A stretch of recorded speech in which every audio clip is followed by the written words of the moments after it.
एक कलेक्टर साहब छुट्टी पर अपने घर आए हुए थे। सादे कपड़ों में वे एक ऑटो रिक्शा में बैठकर कहीं जा रहे थे। रास्ते में एक चेक पोस्ट पर पुलिस ने ऑटो रिक्शा को रोक लिया।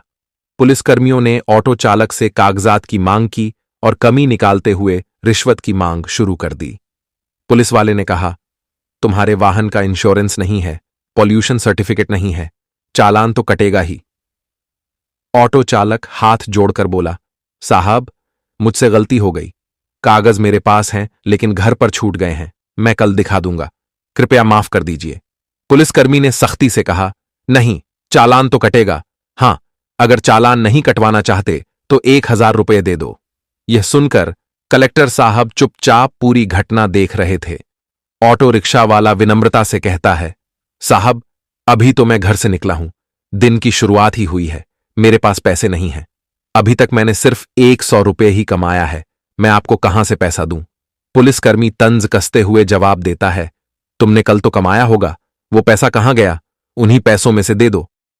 ऑटो चालक ने निराश स्वर में कहा, साहब, वो पैसे तो कल ही खर्च हो गए, मेरे पास सच में पैसे नहीं हैं, आप मुझे माफ कर दीजिए, आगे से ऐसी गलती कभी नहीं करूंगा, मैं हमेशा अपने कागज साथ रखूंगा। इस पूरी बातचीत के दौरान कलेक्टर साहब, जो ऑटो के पीछे बैठे थे, चुपचाप सब कुछ देख और सुन रहे थे। जब पुलिसकर्मी ऑटो रिक्शा वाले पर रौब डालने और डराने की कोशिश करने लगा तो कलेक्टर साहब उसकी हरकतों पर ध्यान देने लगे। उल्टा सीधा उसको बोलने लगता है। तो दोस्तों, कलेक्टर साहब को गुस्सा आता है और कलेक्टर साहब पुलिस वाले से कहते हैं, तुम्हारी ड्यूटी यहां पर किसने लगाई है और तुम्हें चालान काटने का अधिकार किसने दिया है? ये कोई तरीका है? इस तरीके से किसी से बात करते हो? दोस्तों, जो पुलिस वाला था वो समझता ही नहीं कि ऑटो में बैठा हुआ व्यक्ति कौन है। उस समय जो कलेक्टर साहब थे वो शर्ट, पैंट और चप्पल पहने हुए थे और नॉर्मल कपड़ों में ही, सिविल ड्रेस में, अपने दोस्त से मिलने के लिए घर से निकले थे। दोस्तों, पुलिस वालों को लगा कि यह कोई आम आदमी है जो उनसे इस तरीके का सवाल जवाब कर रहा है। तो दोस्तों, पुलिस वाला उस कलेक्टर साहब को गाली देने लगा, उल्टा सीधा बोलने लगा, उनका कॉलर पकड़कर खींचकर ऑटो से बाहर निकाला और एक थप्पड़ मार दिया। लेकिन दोस्तों, उसके बाद जो पुलिस वाले के साथ हुआ वह आप सोच भी नहीं सकते। जब आप जानेंगे तो आपके पैरों तले जमीन खिसक जाएगी। दोस्तों, वो पुलिस वाला कलेक्टर साहब और उस ऑटो रिक्शा वाले को गिरफ्तार करके अपने थाने ले जाता है। लेकिन फिर भी कलेक्टर साहब अपनी पहचान नहीं बताते और यह नहीं कहते कि वह कलेक्टर हैं। लेकिन दोस्तों, उस रात ऐसा क्या हुआ कि पूरे थाने में हंगामा मच गया और जो ऑटो रिक्शा वाला था उसकी भी पैरों तले जमीन खिसक गई। साथ ही उस सिपाही के साथ जो इन दोनों को गिरफ्तार करके लाया था, कुछ ऐसा हुआ जिसे जानकर सच में आपके होश उड़ जाएंगे। दोस्तों, यह घटना बेहद दिलचस्प है। आइए इस वीडियो के माध्यम से पूरी सच्चाई जानते हैं। लेकिन दोस्तों, वीडियो में आगे बढ़ने से पहले आपसे एक छोटी सी रिक्वेस्ट है। अगर आप हमारे चैनल पर पहली बार आए हैं तो कृपया चैनल को सब्सक्राइब करें और वीडियो को लाइक करें। इससे हमारा हौसला बढ़ेगा और हम आपको और भी ज्यादा इंटरेस्टिंग कहानियां सुनाते रहेंगे। दोस्तों, यह सच्ची घटना राजस्थान के एक छोटे से गांव की है। जो कलेक्टर साहब थे उनका नाम अभय प्रताप सिंह था। अभय प्रताप अपने माता पिता के इकलौते बेटे थे। उनकी जिंदगी बचपन से ही संघर्षों से भरी रही। आज से 10 साल पहले उनकी हालत बिल्कुल अलग थी। उस समय कलेक्टर साहब अपने पिताजी के साथ सब्जी मंडी में सब्जी बेचने जाया करते थे। दिन भर कड़ी मेहनत के बाद बमुश्किल 200 से 400 रुपये कमा पाते थे। इन्हीं पैसों से वह अपनी पढ़ाई का खर्च उठाते थे और अपने माता पिता व परिवार का भरण पोषण करते थे।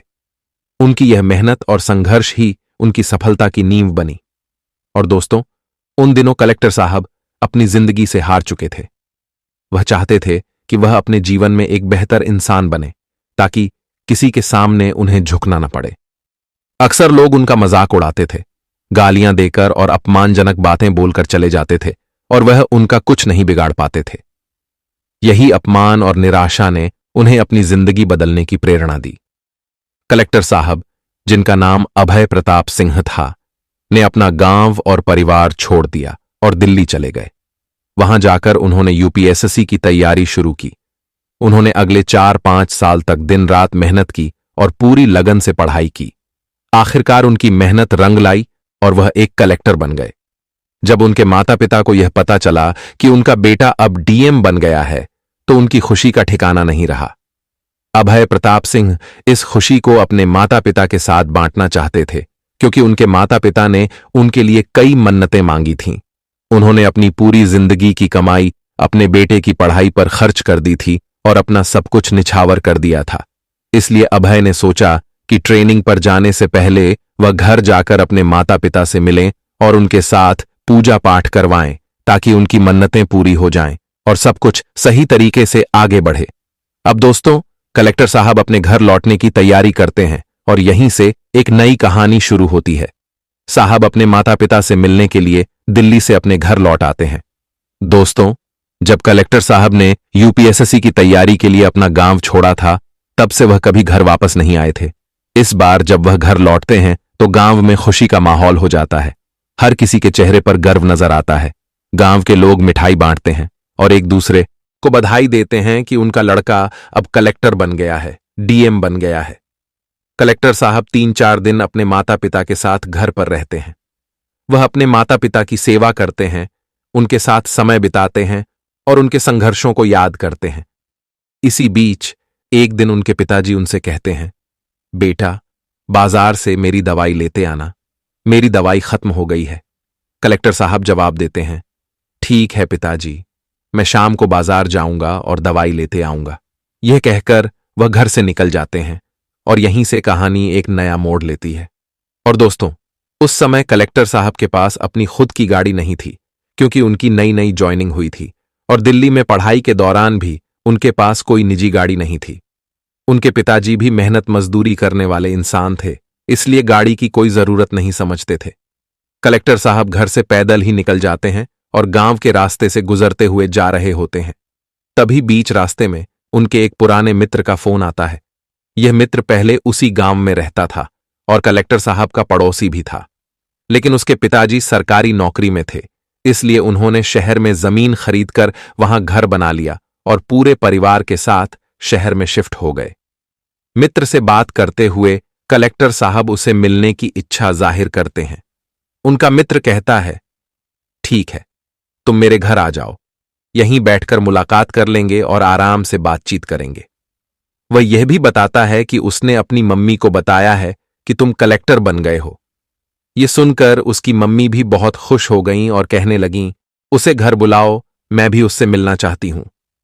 यह सुनकर कलेक्टर साहब सहमत हो जाते हैं और अपने मित्र के घर जाने का फैसला करते हैं।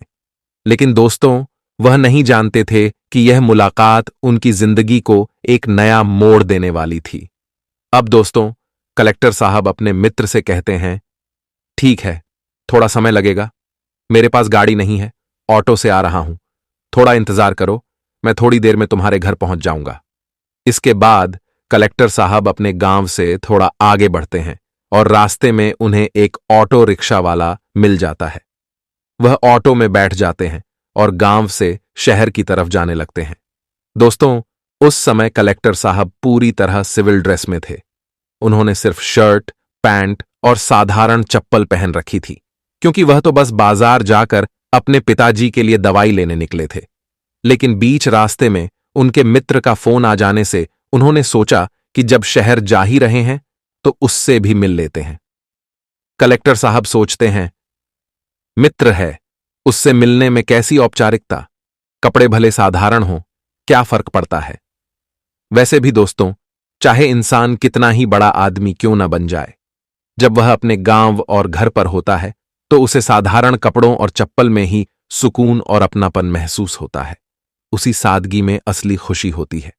तभी ऑटो रिक्शा शहर की ओर बढ़ रहा होता है, लेकिन दोस्तों, इसी सफर के दौरान कुछ ऐसा होता है जिससे कहानी अचानक एक रोमांचक मोड़ लेती है। बीच रास्ते में ऑटो रिक्शा वाला अचानक ऑटो रोक देता है और कलेक्टर साहब से कहता है, भैया, थोड़ी देर रुकना पड़ेगा, आगे चेक पोस्ट है, वहां चेकिंग हो रही है। अगर मैं अभी जाऊंगा तो ये लोग मुझे पकड़ लेंगे और फालतू में पैसा मांगेंगे। कलेक्टर साहब हैरान होकर पूछते हैं, अरे ऐसा क्यों, तुम्हारे पास कागज तो सब सही है ना? ऑटो वाला जवाब देता है, हां भैया, मेरे पास कागज पूरे हैं, सब कुछ ठीक है, लेकिन फिर भी ये लोग बिना वजह चालान काट देते हैं, कोई ना कोई कमी निकाल लेते हैं और जबरन पैसे ले लेते हैं। यह सुनकर कलेक्टर साहब नाराज होते हैं और कहते हैं, अच्छा ठीक है, चलो मैं देखता हूं कि वो लोग कैसे तुम्हें रोकते हैं और तुमसे पैसे मांगते हैं।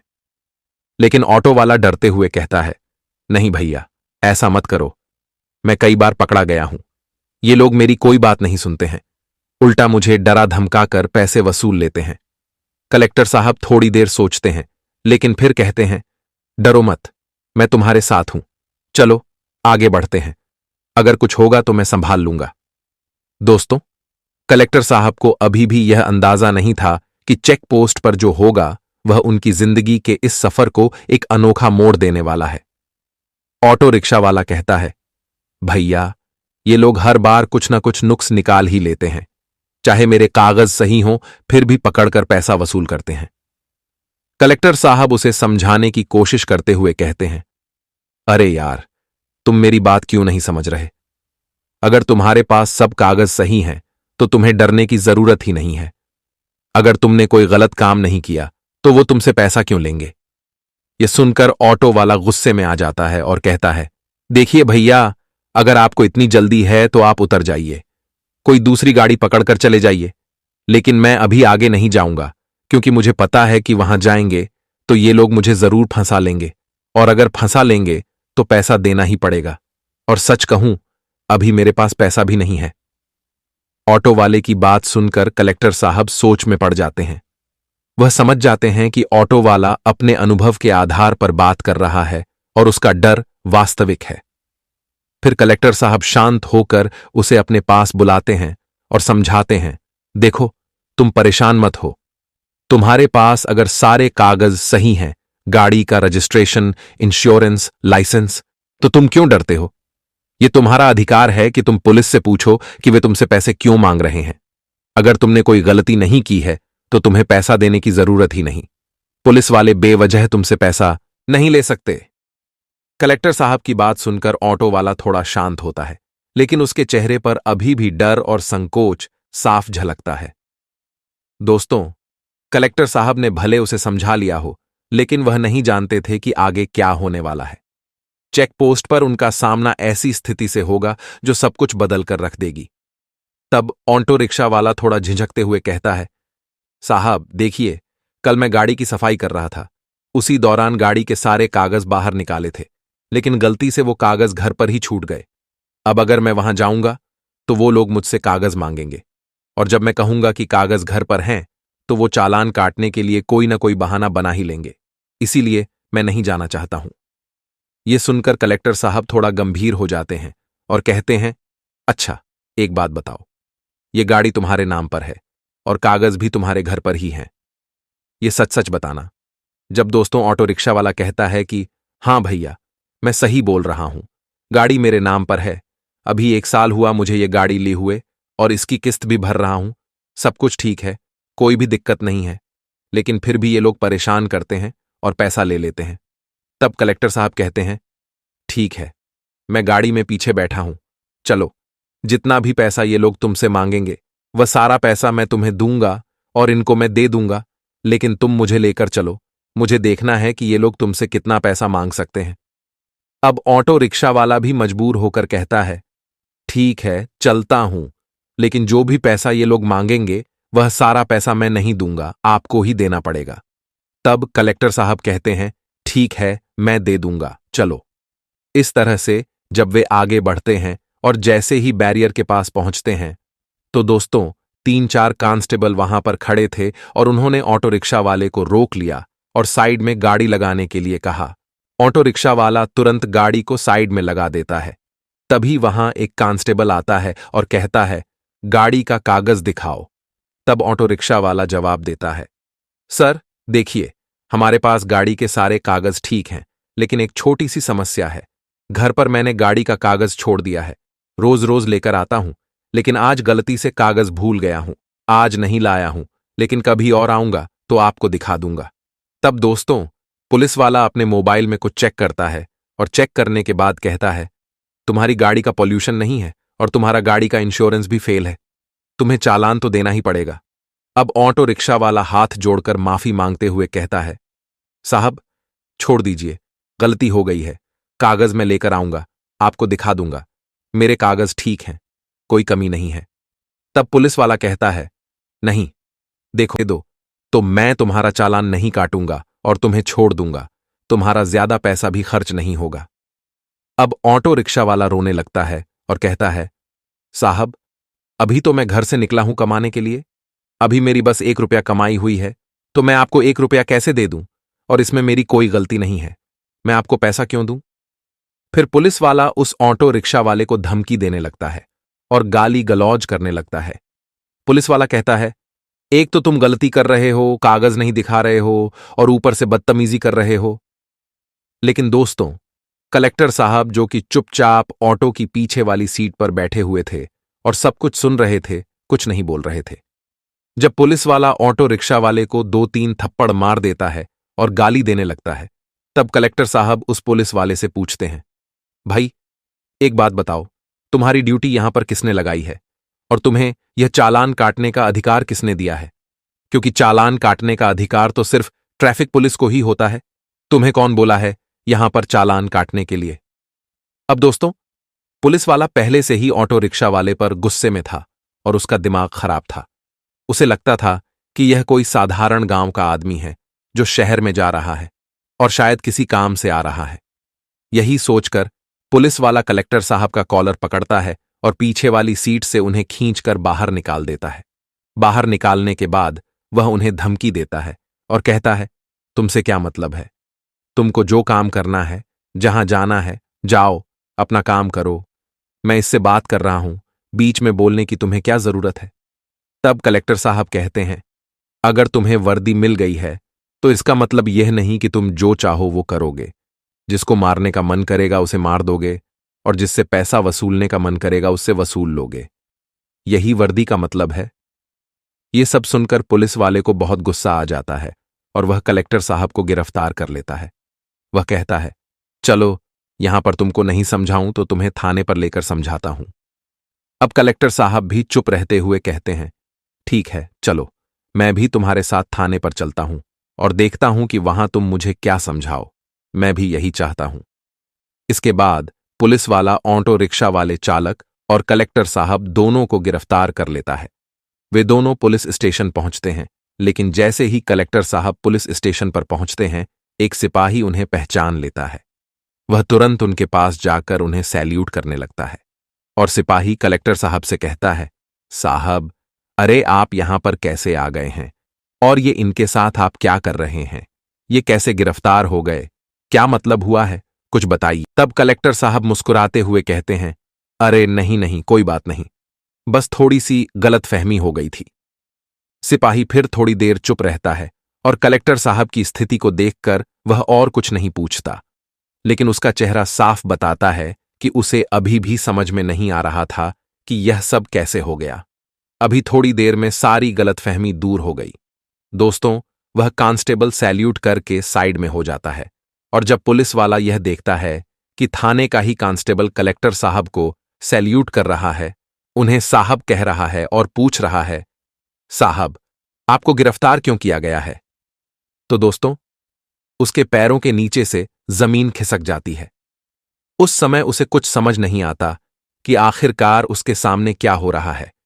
ऑटो रिक्शा वाला भी उस समय पूरी स्थिति को समझ नहीं पाता कि वहां पर क्या चल रहा है। तब कलेक्टर साहब थाने में मौजूद सभी सिपाहियों को एक जगह बुलाते हैं और समझाते हैं, आप लोग अगर अपने शहर में इस तरीके से काम करेंगे तो बताइए यहां की जनता पुलिस से क्या उम्मीद रखेगी? कलेक्टर साहब गुस्से में कहते हैं, शायद आप लोग जैसे पुलिस वालों के कारण ही पूरी पुलिस टीम बदनाम होती है। इस ऑटो रिक्शा वाले की कोई गलती नहीं थी, लेकिन फिर भी आप इससे 1000 रुपए मांग रहे थे। अगर यह पूरा दिन मेहनत करेगा तो भी उसे 100 रुपए मिलेंगे या नहीं, यह तो उसे भी नहीं पता है।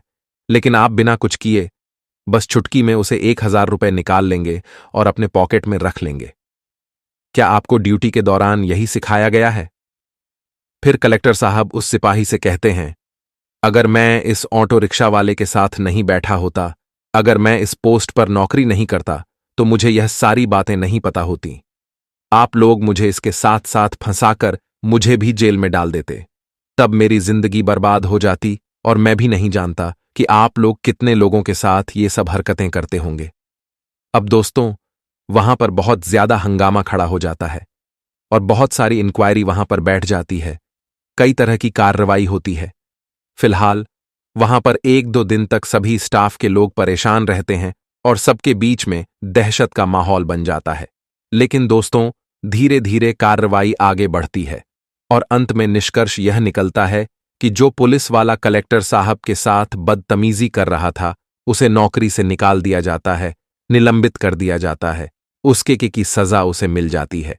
अब दोस्तों, वह पुलिस वाला अपने घर पर बैठकर अपने पड़ोसियों, दोस्तों और रिश्तेदारों से श्वास लेता है और सोचता है कि उसे अब अपनी जिंदगी में पैसा कमाने और अपनी जिंदगी को सही तरीके से गुजारने की आवश्यकता है। दोस्तों, ऐसे लोगों के साथ ऐसा ही होना चाहिए, तभी वह अपनी गलतियों से सीख पाएंगे और एक बेहतर इंसान बन सकेंगे। दोस्तों, इस घटना को सुनने के बाद आप लोग क्या कहना चाहेंगे? अपनी राय हमें कमेंट बॉक्स में जरूर बताइएगा। दोस्तों, इस कहानी को सुनाने का मेरा उद्देश्य किसी को परेशान करना, भावनाओं को आहत करना या किसी के दिल को दुखाना नहीं था, बल्कि मेरा उद्देश्य आपको जागरूक, सचेत और अलर्ट करना था। इस पूरे वीडियो को देखकर आपका मन सोचने पर मजबूर हो गया होगा। ऐसी ही और कहानियों के लिए हमारे चैनल को लाइक, शेयर और सब्सक्राइब जरूर करें। आपकी क्या राय है? कृपया अपनी राय निष्पक्षता के साथ कमेंट बॉक्स में जरूर दें।